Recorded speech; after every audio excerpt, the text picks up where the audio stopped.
ہمیں قرآن و حدیث کا صحیح مفہوم سمجھا دیتا ہے.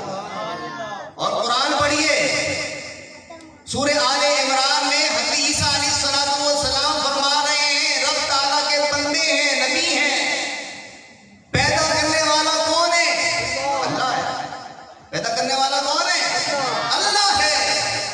لیکن اللہ پاور دیتا بھی ہے. اللہ پاور دیتا بھی ہے، اختیار دیتا بھی ہے. فرمایا حضرت عیسیٰ علیہ السلام نے انی اخلق لکم من الطین کہیئۃ الطیر فانفخ فیہ فیکون طیرا باذن اللہ. فرمایا میں پرندے کی سی صورت بناتا ہوں، پرندے کی سی مورت بناتا ہوں اور فانفخ فیہ فیکون طیرا باذن اللہ، پھر اس میں پھونک مارتا ہوں، اللہ تبارک و تعالیٰ کے حکم سے وہ پرندہ بن جاتا ہے. کس نے بنایا ہے؟ حضرت عیسیٰ علیہ السلام فرما رہے میں بناتا ہوں، پھونک مارتا ہوں، وہ پرندہ بن جاتا ہے. کس کے حکم سے؟ اللہ کے حکم سے. جناب ہم بھی یہی سمجھاتے ہیں. ہم غوث اعظم رضی اللہ تعالیٰ عنہ کی جو شان بیان کر رہے ہیں، ہم بھی تو یہی کہتے ہیں یہ رب تعالیٰ کی عطا ہے، یہ رب تعالیٰ کی عطا تھی. بے اولاد آئی تھی، نصیب میں اولاد نہ تھی، غوث اعظم کے صدقے اللہ نے 7 بیٹے عطا فرما دیے. ایسی آنکھوں میں رب نے طاقت عطا فرمائی. اور پھر فرمایا وَيَدَعُ الَّذِي يَبْطِشُ بِهَا،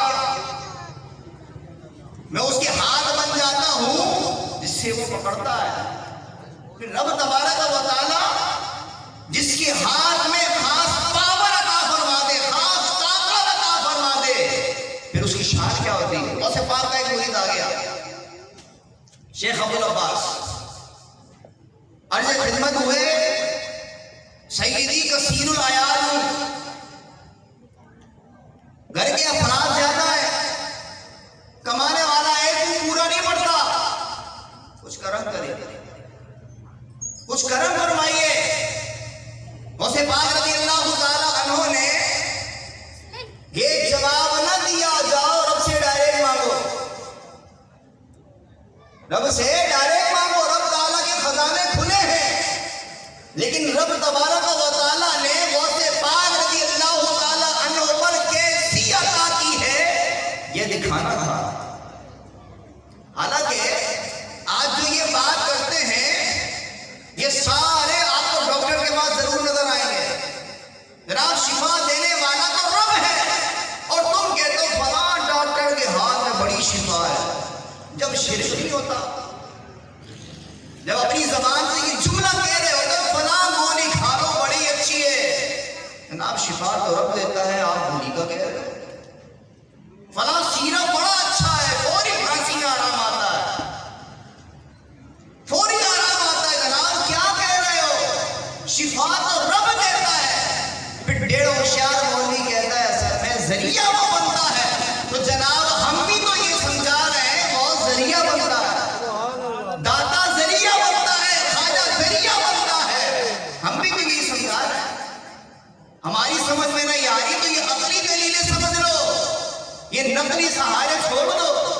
یہ عقلی سہارے لے کر ہی تمہیں قرآن و حدیث سمجھ میں آ جائے گی. بہرحال غوث پاک رضی اللہ تعالیٰ عنہ کی بارگاہ میں جب مرید آیا،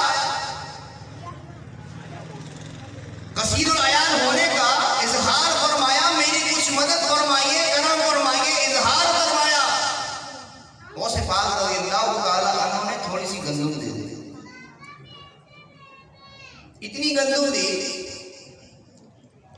کہ تقریباً 1 ہفتہ چل سکتی ہوگی. غوث پاک رضی اللہ تعالیٰ عنہ فرمایا یہ گندم لے جاؤ، جب جب ضرورت پڑے برتن سے نکال کر استعمال کر لیا کرنا، دیکھنا نہیں، بس استعمال کیے جانا. چنانچہ غوث پاک رضی اللہ تعالیٰ عنہ کے مبارک ہاتھوں سے جب وہ گندم ملی، جب اپنے گھر پر پہنچا، آپ کی تعلیم کے مطابق برتن میں ڈال دی، کپڑا اڑا دیا، اپنی ضرورت کے مطابق استعمال کرتا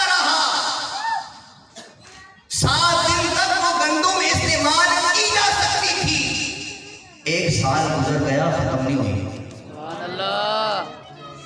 ایک سال گزر گیا ختم نہیں ہوئی.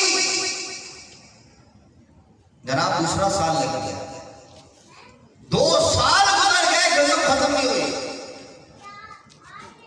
تیسرا سال لگ گیا, تیسرا سال بھی مکمل گزر گیا, گندم ختم نہیں ہوئی.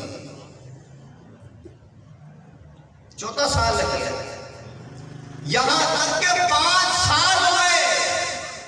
وہ تھوڑی سی گندم اب تک 5 سالوں تک کفایت کر رہی ہے. آپ کو پتا ہے بندہ لالچ میں آ ہی جاتا ہے, بندہ لالچ میں آ ہی جاتا ہے. اور عورت تو زیادہ لالچی مشہور ہے کہ عورت زیادہ لالچی ہوتی ہے.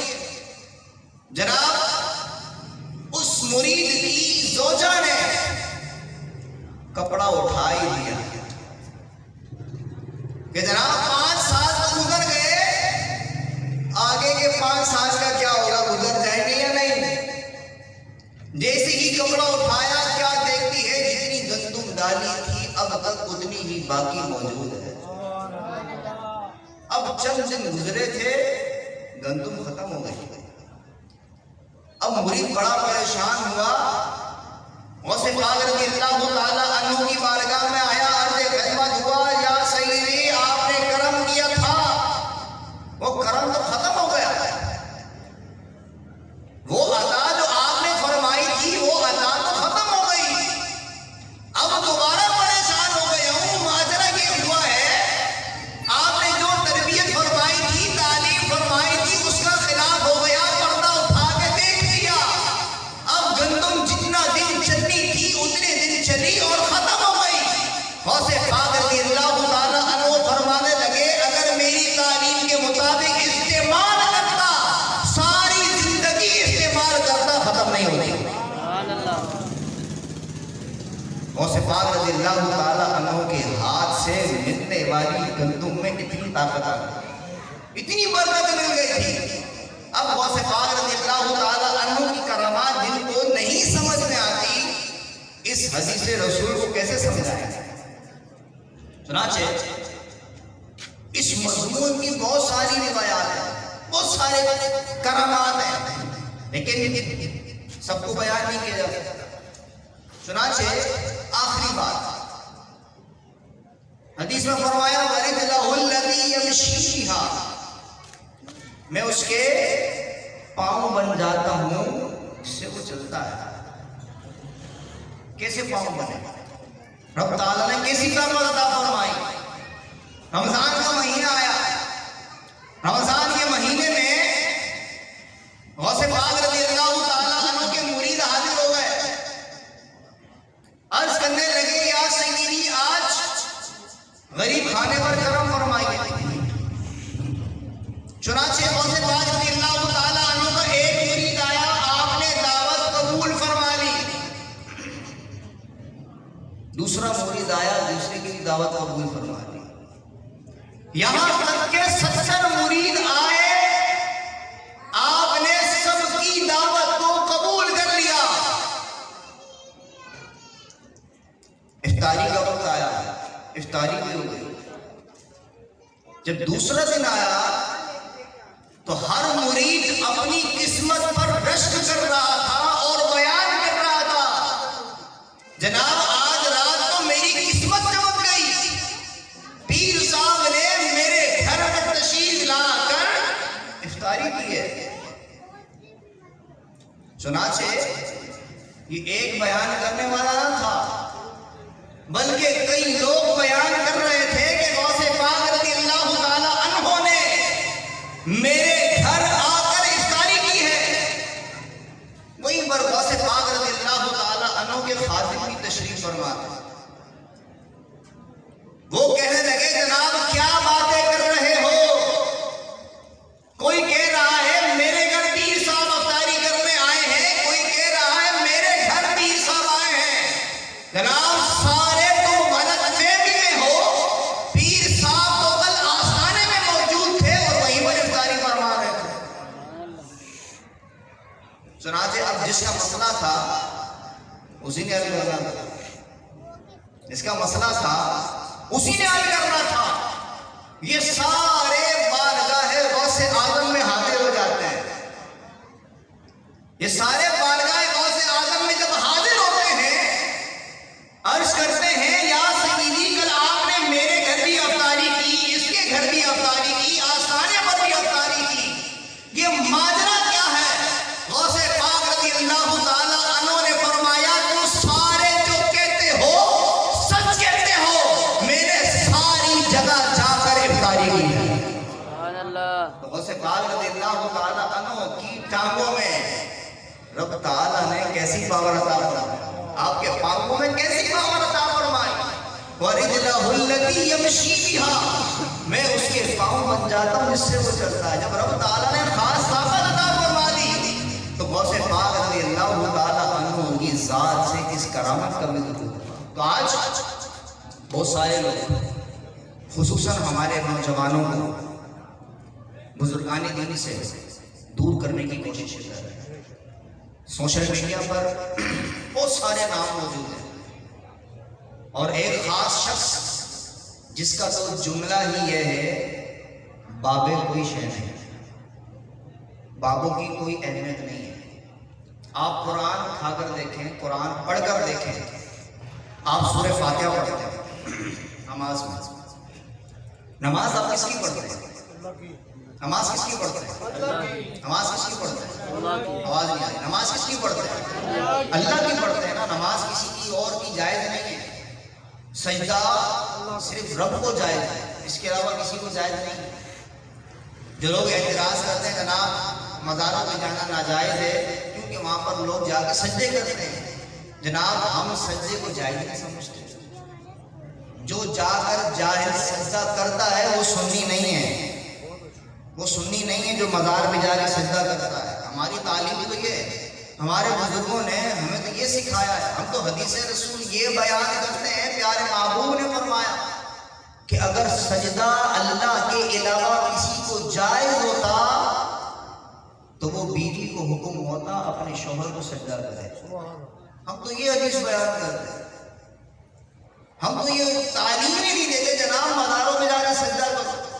ہم تو یہ تعلیم ہی نہیں دیتے. بہرحال ہم نماز رب تعالیٰ کی پڑھ رہے ہیں اور نماز پڑھنے والا ہدایت پر ہے, اس کے باوجود بھی ہم دعا کر رہے ہیں اہدنا الصراط المستقیم, اے اللہ ہمیں سیدھے راستے پر چلا.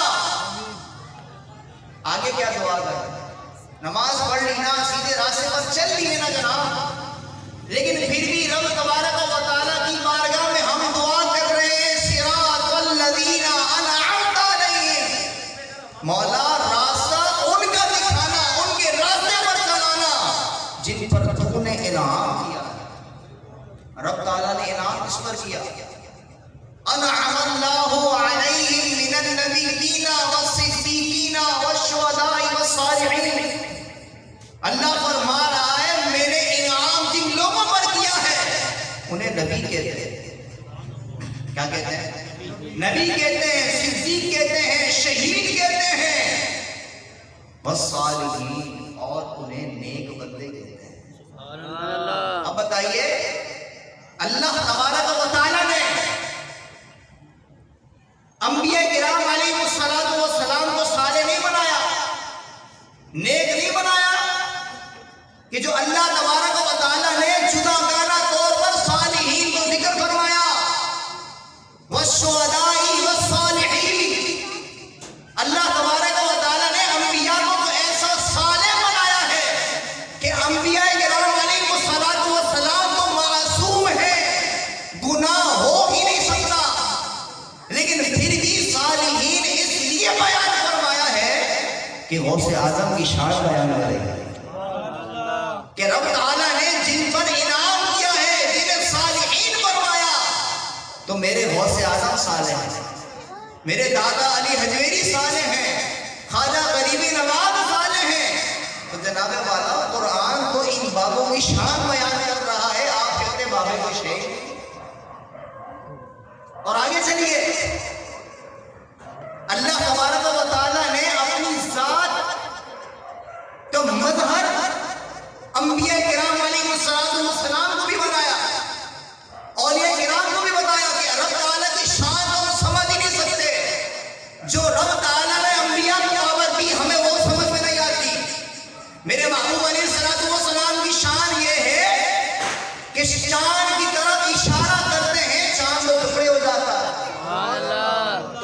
کی شان کا عالم کیا ہوگا؟ میرے محبوب علیہ السلام کی شان کا عالم یہ ہے، انگلیوں سے خون نکلتا ہے، میرے محبوب پانی کے چشمے جاری کر دیتے ہیں۔ تو میرا رب جس محبوب کی انگلیوں میں پانی کے چشمے جاری کر رہا ہے، تو اس رب تبارک و تعالیٰ کا کمال کتنا ہوگا؟